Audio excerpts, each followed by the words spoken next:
क्या नाम है आपका? सुचित। अच्छा।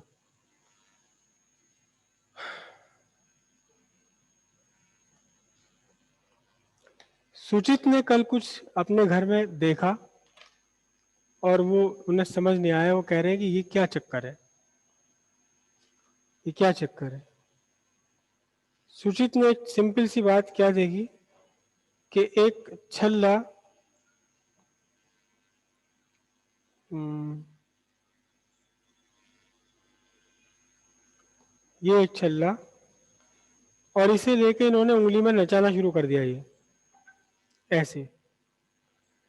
तो ये कह रहे हैं कि सर ठीक है, छल्ला तो घूम रहा है, लेकिन मेरी जो उंगली है ये अगर मैं रोक लूं तो सब कुछ रुक जाएगा। फिर मुझे भी तो ये उंगली थोड़ी सी घुमानी पड़ रही है, मेरी उंगली घूम रही है, केवल छल्ला नहीं घूम रहा। मुझे इस छल्ले को घुमाने के लिए मुझे अपनी उंगली भी लगातार रोटेशनल मोशन में रखनी पड़ रही है। अगर मैं यहाँ उंगली अगर रोक लूं इसे तो खत्म, सब कुछ रुक जाएगा। क्यों भाई, क्यों ऐसे क्यों हो रहा है? कि कल आप कह रहे थे कि सन है और सन के चारों तरफ रिवॉल्व कर रही है क्या? अर्थ। ये अर्थ रिवॉल्व कर रही है सन के चारों तरफ।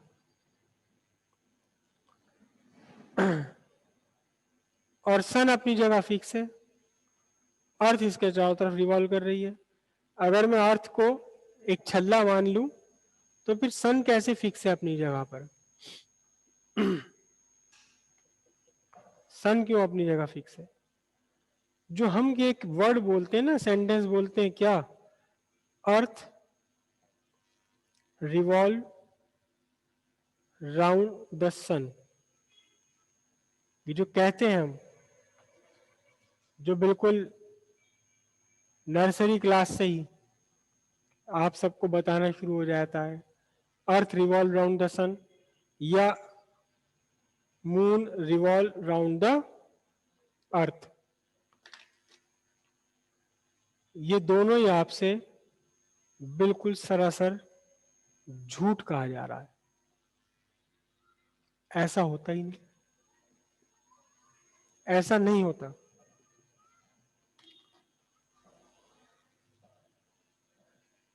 बल्कि मैं इसको झूठ नहीं कहूंगा, ये झूठ नहीं है, ये अधूरा सच है। पूरा सच आपको नहीं बताया जाता, और पूरा सच न बताने के पीछे जो कॉज है वो रियल फैक्टर्स को छिपाना कॉज नहीं है।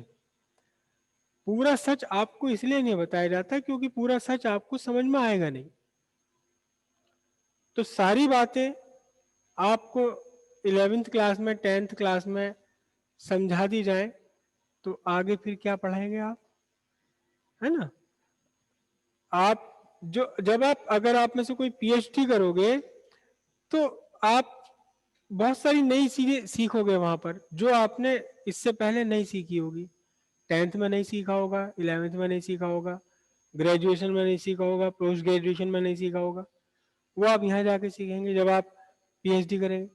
लेकिन जब आप ग्रेजुएशन करेंगे, जब आप बीएससी करेंगे, कोई इंजीनियरिंग करेंगे, तो फिर क्या होगा? फिर आप वो चीजें पढ़ेंगे, वो चीज सीखेंगे जो आपने 11 12 में 9 10 में नहीं पढ़ी होंगी।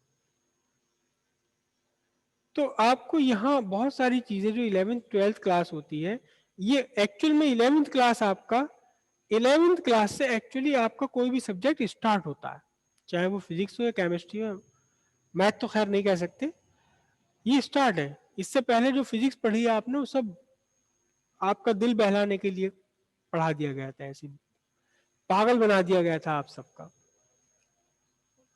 और अब भी 11 12 में ही पागल बनाया जा रहा है, लेकिन अब आपको कुछ कम पागल बनाया जा रहा है।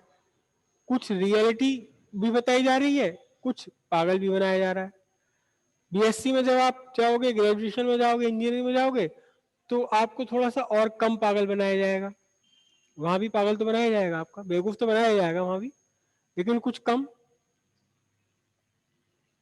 फिर जब आप पोस्ट ग्रेजुएशन में जाओगे तो फिर आपको पता लगेगा भाई यार ये तो पागल बना दिया था इन्होंने हमारा, अब तो ये ऐसे होता है। अब बात आई सही बात।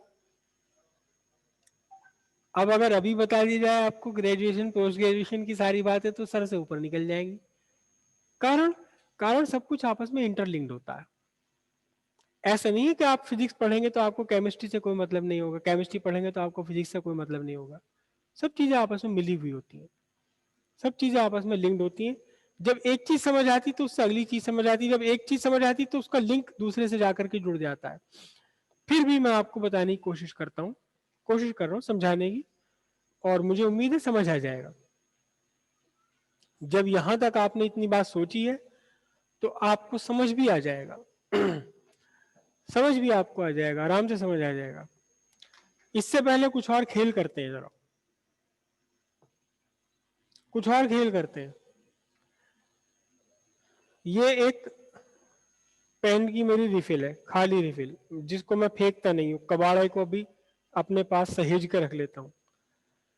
अच्छा, ये मैंने यहाँ लगा दिया है ना, तो हमने इसे निकाल दूं ताकि आपको समझ दिखाई दे। ठीक है, थोड़ा सा टिप इसकी डिफरेंट है, लेकिन अगर आप देखें तो ये ऑलमोस्ट एक यूनिफॉर्म स्ट्रक्चर है। पूरी की पूरी रिफिल ये यूनिफॉर्म स्ट्रक्चर है, और इस यूनिफॉर्म स्ट्रक्चर में आपने पहले भी बात करी थी कि यूनिफॉर्म अगर सिमेट्रिकल स्ट्रक्चर है तो centre of mass centre of gravity same होते हैं, अगर सिमेट्रिकल स्ट्रक्चर है। तो एक्चुअली जहां मैंने नीचे इसका टेक लगाया हुआ है, जहां नीचे इसको टिकाया हुआ है, जिस पॉइंट पर मैंने इसको टिकाया हुआ है, ये कौन सा पॉइंट है? ये पॉइंट एक्चुअली मैंने सिर्फ एक ही पॉइंट पे टिका लिया, देखो अपने नाखून के ऊपर एक ही पॉइंट पे टिका लिया। ये एक्चुअली सेंटर ऑफ ग्रेविटी के नीचे हूं इस टाइम मेरा, मेरी उंगली एग्जैक्टली सेंटर ऑफ ग्रेविटी के नीचे है। और क्योंकि ये यूनिफॉर्म है तो centre of mass centre of gravity दोनों एक ही है इसके। ठीक है, अब ध्यान से समझना। देखो इस टिप का ये वाला पार्ट है, इधर को घूमने की पूरी टिप, पूरी की पूरी इस रिफिल को क्लॉकवाइज घुमाने की कोशिश में, ये वाला एंटी क्लॉकवाइज घुमाने की कोशिश में, और ये सारी बातें हम पहले पढ़ चुके हैं। अच्छा, सेंटर ऑफ मास और सेंटर ऑफ ग्रेविटी, इन दोनों का ही जो पोजीशन है, वो पोजीशन आपको पहले ही बताया था कि ये सेंटर ऑफ ग्रेविटी, जैसे ये सर्किल है, छल्ला है, इसकी सेंटर ऑफ ग्रेविटी ना यहाँ है, ना यहाँ, ना यहाँ, ना सेंटर ऑफ मास इसका ना यहाँ है, ना यहाँ है, ना यहाँ है, ना यहाँ, कहाँ है? बीच में, हवा में। मतलब एक्चुअल बॉडी का जो मटेरियल है उसी के बाहर हो गया। सेंटर ऑफ मास बॉडी के अंदर है ही नहीं, बॉडी के बाहर है कहीं। अगर आपने इसे बैलेंस करना है यहाँ ऐसे लगा करके, तो आपको पहले इसे ज्वाइन करना पड़ेगा स्पोक्स के थ्रू सेंटर ऑफ मास के मास तक, तब जाकर आप इसे बैलेंस कर पाओगे। तो centre of gravity centre of मास जरूरी नहीं कि बॉडी के अंदर हो, बॉडी के बाहर भी हो सकते हैं। फिलहाल हम सेंटर ऑफ मास की बात करते हैं। सेंटर ऑफ मास जो डिपेंड करता है distribution of mass in the body. अब देखना जरा ध्यान से, मैंने इस अपनी रिफिल के एक किनारे पर मैंने मास बहुत सारा बढ़ा दिया। अब इसकी मैं अगर सेंटर ऑफ मास निकालूंगा तो कहां होगा सेंटर ऑफ मास? देखना जरा ध्यान से, इसका जो सेंटर ऑफ मास है, अब तो वो बिल्कुल ही कहां पहुंच गया वो। मेरे पास कोई छोटी रबर देखो जरा, वो तो है भी नहीं। अब मतलब यहाँ ना टिक पा रहा, यहाँ नहीं टिक पा रहा, यहाँ नहीं टिक पा रहा, यहाँ नहीं टिक पा रहा। अब मुझे इसको टिकाने के लिए तो बिल्कुल कहाँ लगाना पड़ेगा मुझे? अपना फलक्रम, इसे हम फलक्रम बोलते हैं, जिसे मैं बोल रहा हूँ टेकी। इसको टेकी को मुझे बिल्कुल यहाँ पहुंचाना पड़ेगा। देखो लगभग मुझे मिल गया वो पॉइंट, है ना? यहाँ जाकर के ये टिक पा रहा है, एक किस पॉइंट पर टिक पा रहा है अब ये? अब ये बिल्कुल एक किनारे पर जाके टिक पा रहा है यहाँ। अगर मैंने इधर थोड़ी और बड़ी वाली रबर लगा दी, 5 रुपए वाली लगा दी, तो वो सेंटर ऑफ मास बिल्कुल यहाँ खिसक जाएगा। किधर आ जाएगा सेंटर ऑफ मास? जिधर डिस्ट्रीब्यूशन ऑफ मास ज्यादा है। ठीक है, अब एक बात देखना जरा ध्यान से, बहुत ध्यान से देखना। मैं इस रिफिल को घुमा रहा हूं, घुमा दिया रिफिल, ये देख रहे हो रिफिल घूमते हुए। इसकी एक्सिस ऑफ रोटेशन कहाँ है इस टाइम? जो एक्सिस ऑफ रोटेशन है वो लगभग यहाँ है, बीचों बीच इसके। ध्यान से देखो, बीच का पॉइंट आपको घूमता हुआ दिखाई नहीं देगा। कहां से घूम रही है ये कहां से घूम रही है इस टाइम? यहां से घूम रही है, इस पॉइंट के अबाउट घूम रही है ये। तो इसका एक्सिस ऑफ रोटेशन कहां है? ये रहा, करेक्ट।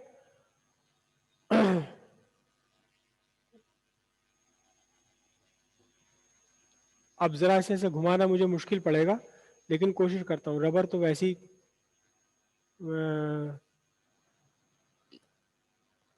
क्या चीज लगाऊं मैं से रबर भी ना हो और भारी भी हो जाए। चलो चलो, ऐसी कोशिश कर लेता हूं मैं घुमाने की। देखो घुमाने की कोशिश कर रहा हूं मैं।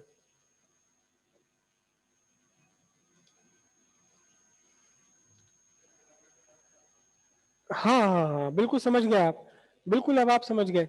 अब जो एक्सिस ऑफ रोटेशन है वो कहाँ है? यहाँ है। तो बता सकते हो एक्सिस ऑफ रोटेशन कहाँ है एक्चुअली? सेंटर ऑफ मास से पास हो रही है। जब मेरा सिर्फ रिफिल थी तो एक्सिस ऑफ रोटेशन ये था, passing through centre of mass. अब एक्सिस ऑफ रोटेशन बिल्कुल यहाँ है, तो कहाँ से? एक्सिस ऑफ मास के अबाउट। ठीक है। अगर मैं इधर और ज्यादा बढ़ा दूं तो एक्सिस ऑफ रोटेशन बिल्कुल यहाँ चली जाएगी। अगर ये वाला मास बहुत बड़ा हो, ये हाथी है और ये इधर यहाँ चूहा है, दोनों को मैंने डंडी से बांध दिया। इस डंडी पे मैंने इधर तो हाथी लटका दिया, इधर चूहा लटका दिया और घुमा दिया ने दोनों को, झूले में बिठा के घुमा दिया ने। तो बताओ एक्सिस ऑफ रोटेशन कहाँ पहुंचेगी? हाथी पे पहुंच जाएगी ना, बिल्कुल। बिल्कुल हाथी भाई, जहां हाथी का खुद का अपना सेंटर ऑफ मास होगा। अगर मैं इधर बहुत बड़ा सा ईंट बांध दूं अगर इसमें मैं यहाँ, तो जो ईंट का सेंटर ऑफ मास है वही एक्चुअली इस पूरे के पूरे स्ट्रक्चर का सेंटर ऑफ मास बन जाएगा। लगभग लगभग वही, एग्जैक्टली वो तो नहीं बनेगा। तो अब वापस यहां आ जाए हम। ये आपका सन और ये छोटी सी बच्ची सी प्यारी सी अर्थ। और भी तो प्लेनेट है, कोई बात नहीं, हम अर्थ की बात कर रहे हैं फिलहाल। तो एक्चुअली अगर हम ये कहें कि अर्थ रिवॉल्व राउंड द सन, तो बहुत ही गलत बात है ये। ऐसा नहीं होता। एक्चुअली अर्थ भी और सन भी दोनों रिवॉल्व कर रहे हैं अबाउट देयर सेंटर ऑफ मास। ध्यान से देखना, जब मैंने इसे घुमाया तो दोनों ही रिवॉल्व कर रहे हैं। देखो दोनों ही घूम रहे हैं, रबर भी घूम रही है, ये भी घूम रही है। किसके अबाउट घूम रहे हैं दोनों? इस सेंटर ऑफ मास के अबाउट घूम रहे हैं। लेकिन रबर की जगह मैं ईंट बांध दूं तो सेंटर ऑफ मास तो ईंट पे ही चला जाएगा। तो यहां एक्चुअली अर्थ और सन में सन का मास अर्थ के मास से बहुत बड़ा है। अर्थ तो बेचारी एक कंकड़ के बराबर है सन के सामने। अर्थ जैसे अर्थ के सामने आपके हाथ में एक छोटा सा पत्थर का टुकड़ा कंकड़, ऐसे सन के सामने अर्थ है। अर्थ का अपना वजूद ही क्या है सन के सामने? कुछ भी नहीं है। तो एक्चुअली इन दोनों का, ये तो सेंटर ऑफ मास है किसका? सन का। दोनों का इनका सेंटर ऑफ मास एक्चुअली यहां है, बिल्कुल सन के सेंटर ऑफ मास के बराबर में। तो अगर हम पोजीशन ले, तो जब अर्थ यहां है तो सन सेंटर ऑफ मास के दूसरी तरफ है, और जब अर्थ की पोजीशन यहां हो जाएगी तो देखना जरा ध्यान से, ये जो सन है ना, सन की नई पोजीशन थोड़ी बदल जाएगी। सन की नई पोजीशन कहां होगी? ये वाली होगी, इसके अपोजिट चला जाएगा, इस सेंटर ऑफ मास के अपोजिट चला जाएगा। अब सेंटर, सन का सेंटर ऑफ मास यहां पड़ेगा, ये नई पोजीशन आ गई सन की। तो एक्चुअली सन और मून, सन और अर्थ, न अर्थ सन के अबाउट घूम रही है न सन घूम रहा है, बल्कि दोनों के दोनों घूम रहे हैं एक कॉमन सेंटर के अबाउट। जिसमें कि अगर सन आपके राइट साइड में है, वो सॉरी अर्थ आपके राइट साइड में है तो सन लेफ्ट साइड में। अगर अर्थ आपके लेफ्ट साइड में आ गए तो पूरा का पूरा सन शिफ्ट होकर के कहां चले जाएगा? इस सेंटर ऑफ मास से। अब नया सेंटर ऑफ मास सन का ये बनेगा, ये वाला जो मैंने रेड पोजीशन बनाई है। लेकिन ये जो सन का खिसकना है, ये तो इतना कम है, इतना कम है, इतना कम है, इतना कम है, इतना कम है कि है ही नहीं। इसलिए हम कहते हैं कि earth is revolving round the sun. और यही केस मून और अर्थ के हिसाब से है।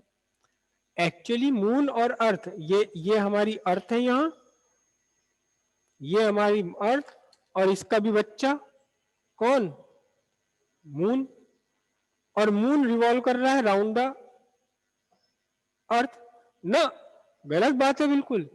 Moon and the earth are revolving round a common centre of mass. अब फिर इस पूरे सिस्टम को ले लो, अर्थ और मून मिलकर एक बॉडी हो गए।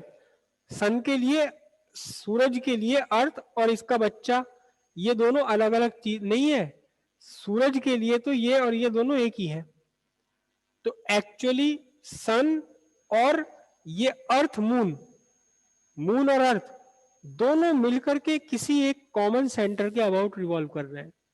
सन भी घूम रहा है, अर्थ भी घूम रहा है, सन भी चल रहा है, अर्थ भी चल रहा है। समझ रहे हो?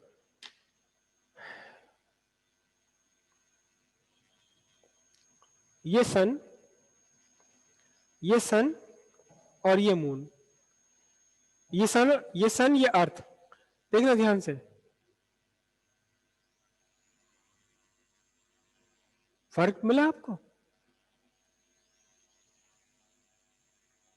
ऐसे रिवॉल्व कर रहे हैं।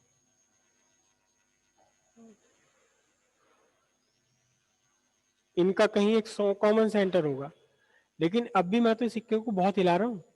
सन तो इतना भी नहीं हिल रहा, वो तो बाल बराबर भी नहीं हिल पा रहा। सन है इतना बड़ा है इस अर्थ के मुकाबले। तो इसलिए हम कुल मिलाकर क्या कहते हैं, earth is revolving round the sun. अब वो इनका सुचित का बात ये आ गई। मुझे अपनी, अगर आप ध्यान से देखें तो ये छल्ला ऐसे घूम रहा है, तो उंगली भी यहां घूम रही है।